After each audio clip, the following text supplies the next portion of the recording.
tuko na furaha sana kushirikiana, kuendeleza mashirikiano na taasisi ya TAHA ambayo imekuwa na mchango mkubwa sana katika kuhakikisha haya mazao yetu yamepata ramani, sio tu Tanzania lakini yamepata kutambulika na kuonekana kweli ni mazao ya kibiashara.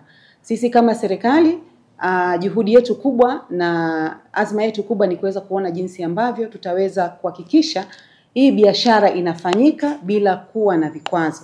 Kwa hiyo tunapoangalia opportunity au fursa ya kuwa na hichi kikao, ni nafasi nzuri sana ya kuweza kupata wasaa wa kukaa kwa pamoja, sio tu sisi serikali lakini unaona jinsi ambavyo viongozi mbalimbali kutoka wizara mbalimbali wamechukulia kwa uzito wake, watakuja wakiwepo wenyewe kuweza kuona jinsi ambavyo hii sekta kwanza imekuwa, lakini tufanye nini kama serikali kuweza kuhakikisha tunaenda pamoja.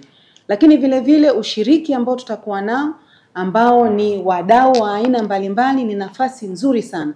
Na ndio kazi kubwa tulionayo sisi kama serikali kuweza kuona jinsi gani tunawakutanisha wadau lakini kuweza kuongea na kutatua matatizo ambayo yapo ili tuweze kuhakikisha tunaenda mbele katika kilimo chetu.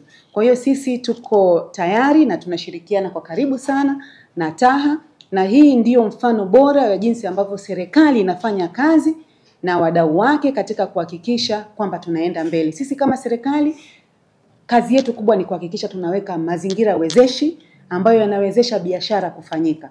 Kwa hiyo hii platform ni mojawapo ya platform kubwa sana na ambayo tumeichukulia kwa uzito wake, na kama ambavyo Katibu Mkuu amesema ni kitu ambacho kitakuwa endelevu na mengine makubwa mengi yataendelea kupatikana.